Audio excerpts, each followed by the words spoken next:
देवाची मूर्ती थरथरा कापली. दोन म्हटल्याबरोबर देव इकडे थरथरून जागे झाले आणि तीन म्हटल्याबरोबर सोडलं त्या गरुडाला, सोडलं त्या वैकुंठाला आणि धावत मासे देव खाली आले. दुधाची वाटी उचलली, गडगड गडगड दूध प्यायलं आणि मग देव म्हणतात, ऐसा भगत में कबर नहीं पाया, नामा देवने देव हसाया, दूध पिओ मोरे गोविंदराया.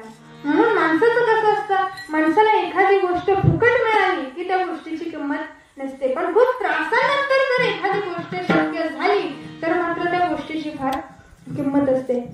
छत्रपती शिवाजी महाराजांनी हिंदवी स्वराज्य स्थापन केले बरं का, पण ते स्वतःसाठी आहे का?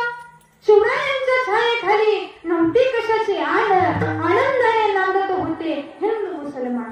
काळ्या रात्री तळपत होता तिच्या रूपाचं ऊन, अशी देखणी होती एका मुस्लिमाची सून.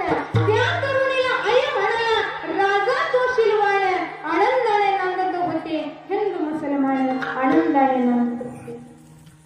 काय शिवरायांचं कार्य सांगावं, काय स्वतःसाठी घेतलं का? अरे आदिल आले, त्यांनी स्वतःच्या शाहीला नाव दिलं आदिलशाही. निजाम आले, स्वतःच्या शाहीला नाव दिलं निजामशाही. अरे हे भोसले होते, पण नाव कधीच दिलं नाही भोसलेशाही, तर हे स्वतःच म्हणून नाव दिलं स्वराज्य. प्रत्येकाला स्वातंत्र्य दिलं ते माझ्या राजा. अरे काय त्या मावळ्यांचं बलिदान आठवावं, अरे त्या शिवाकाशीला आठवायचं कधीतरी, कधीतरी म्हणायचं अरे या मावळ्यांनी हे स्वराज्य स्थापन केलं, मग आपण या स्वराज्यासाठी काहीतरी करायला हवं. त्या मावळ्यांचं बलिदान आठवा. आणि त्या तानाजी मालुसरेंच्या मुलाचं लग्न आहे आणि इतक्या मासाहेबांचं लक्ष त्या कोंढाण्यावर होतं, कोंढाण्यावर लक्ष होतं. महाराजांनी सर्गवाची मसलडा जपली आणि औसाहेबांच्या महालामध्ये गेले. औसाहेबांचे लक्ष त्या कोंढाण्यावर आहे आणि औसाहेब सांगतात राजे शिवबा राजे, या कोंढाण्यावरचं हिरवं निशाण माझ्या डोळ्यामध्ये चलतंय राजे. येत्या अष्टमीला हा कोंढाणा मला स्वराज्यामध्ये हवाय. आणि मग त्यावेळी शिवाजी राजांनी मासाहेबांना वचन दिलंय, मासाहेब औसाहेब येत्या अष्टमीला तुम्हाला हा कोंढाणा स्वराज्यामध्ये आणून दाखवेल. राजांचाही सेवक आला, राजे राजे सुभेदार आलेत, राजे राजे सुभेदार आले. अहो त्यांच्या मुलाचं लग्न, मुलाच्या लग्नाच्या अक्षता द्यायला आलाय. मग राजे म्हणतात अरे माझा ताना आलाय, माझा ताना आलाय, अरे बोलवायला त्याला. त्या ठिकाणी तानाजी मालुसरेंना आत बोलावलं आणि मग तानाजी मालुसरेंनी मुजरा केला आणि मग म्हणतात राजे माझ्या मुलाचं लग्न आहे, याल ना. मग त्यावेळी राजे म्हणतात अरे येईल ना तान्हा, अरे तुझ्या मुलाचं लग्न आणि माझ्या मुलाचं लग्न काही वेगळं आहे का रे? येईल ना तुझ्या मुलाच्या लग्नाला, पण सांग रे तान्हा कधी आहे तुझ्या मुलाचं लग्न? त्यावेळी तानाजी म्हणतो राजे येत्या अष्टमीला लग्न आहे, या ना राजा. मग त्यावेळी राजे म्हणतात नाही रे तान्हा मला नाही जमायचं. मग तो तानाजी म्हणतो असं कसं बरं राजे तुम्ही दोन तोंडाने बोलता, आता म्हणत होते येणार आणि इतक्यात म्हणायला लागले नाही. पण राजे म्हणतात नाही रे तान्हा, मी मासाहेबांना वचन दिलंय येत्या अष्टमीला हा कोंढाणा मी काय करेन स्वराज्यामध्ये आणून दाखव. मग तो तानाजी म्हणतो राजे मग असं नाही का जमायचं, मी जातो कोंढाण्याच्या मोहिमेवर आणि तुम्ही माझ्या राजाच्या लग्नाला. कोणता बाप म्हणेल असं, पण तो तानाजी होता आणि म्हटला राजांना राजे एक काम करा, तुम्ही जा माझ्या मुलाच्या लग्नाला, मी जातो कोंढाण्याच्या मोहिमेवर. पण त्यावेळी राजे म्हणतात नाही रे तान्हा, मी मासाहेबांना वचन दिलंय की मीच कोंढाणा स्वराज्यामध्ये आणेन. पण तो तानाजी मालुसरे ऐकायला तयार नाहीये. आणि मग इतक्यात तो तानाजी मालुसरे म्हणतो राजे राजे आधी लगीन कोंढाण्याचं मग माझ्या रायबाचं. राजे राजे जातो हा ताना आणि घेतो कोंढाणा. आणि काय शब्द आहेत आणि इतक्यात राजे म्हणतात ठीक आहे रे तान्हा चालेल. आणि तो तानाजी मालुसरे मोहिमेसाठी निघालेला.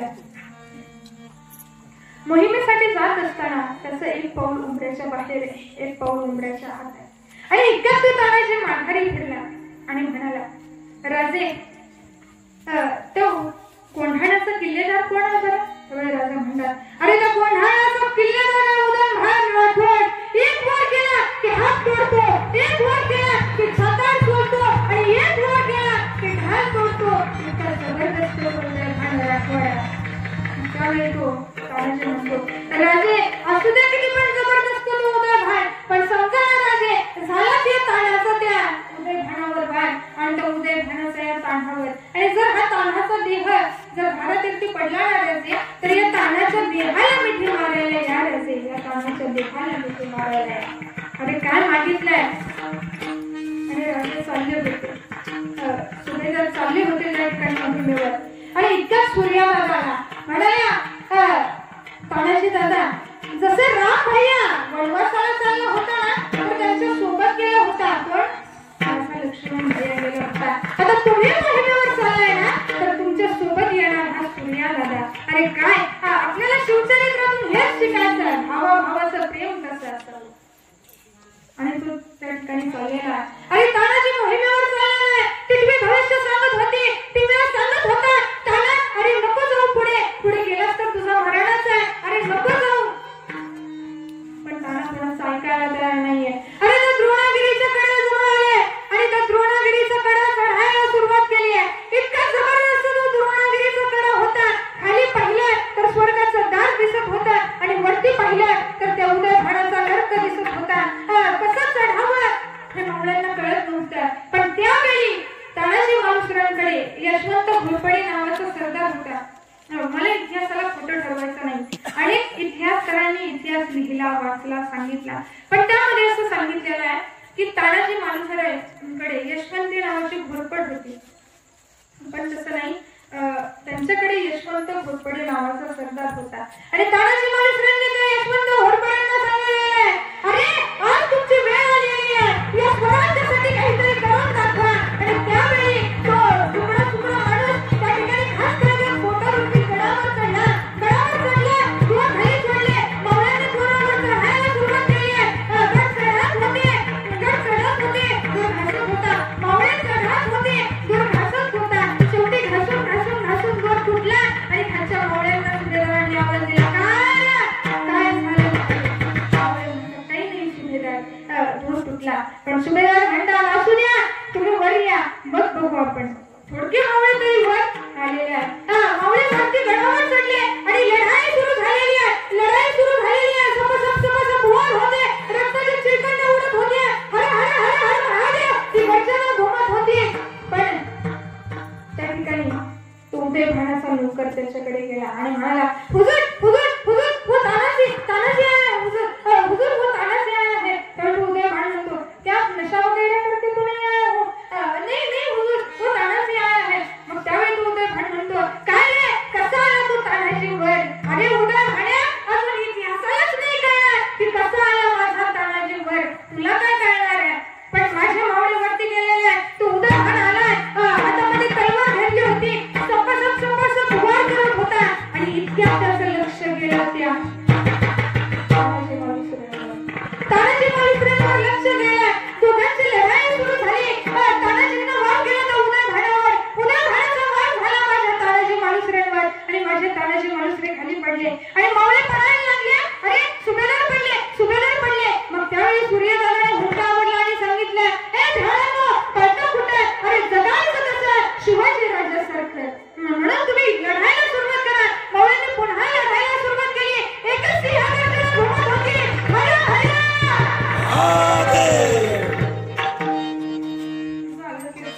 अशी घोषणा दिली असेल का मावळ्यांनी. काय त्या मावळ्यांचं बलिदान आठवावं. पुन्हा एकदा माझ्यासाठी आज रामनवमी आहे,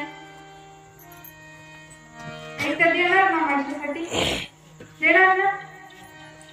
आणि त्या ठिकाणी त्या उदय भान, त्या ठिकाणी माझे तानाजी मालुसरे पुन्हा उठून उभे राहिले. अरे वार करत होते आणि इतके माझ्या तानाजी मालुसरेंनी वार केला त्या उदय भानावर. घातली तलवार, खुपसली त्या भानाच्या पोटामध्ये, उदय भानाच्या पोटामध्ये काढली बाहेर. आणि त्याच ठिकाणी तो उदय भान सुद्धा धारातीर्थी पडला. माझा त्या ठिकाणी सुभेदार सुद्धा धारातीर्थी पडला.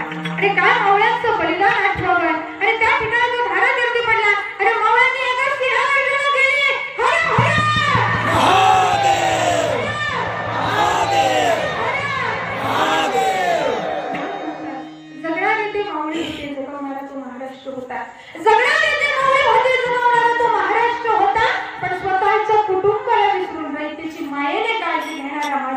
शिवबा होता, माझा राजा शिवबा होता, माझा राजा शिवबा.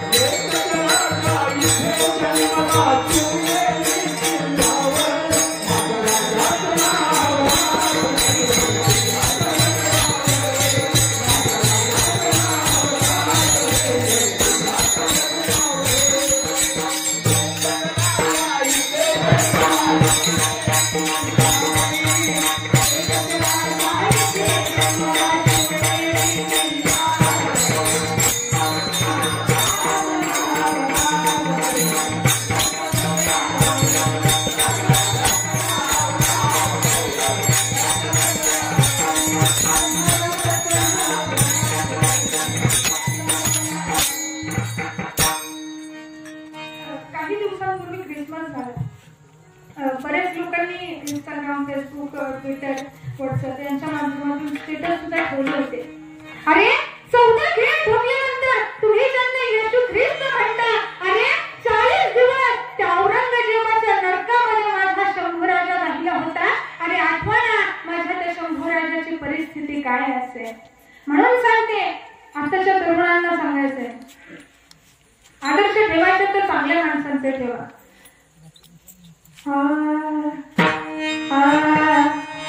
उठा मराठा पुन्हा घडव तू, भगव्याला ढारंग चढव तू, शिवरायांचा मान राख तू, शिवरायांचा मान राख तू, महाराष्ट्राच्या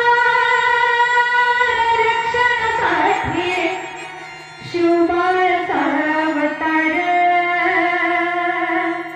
माझ्या शिवबाळचा अवतार, वीर शिवाने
शिवाने आदर्श ठेवायचे तर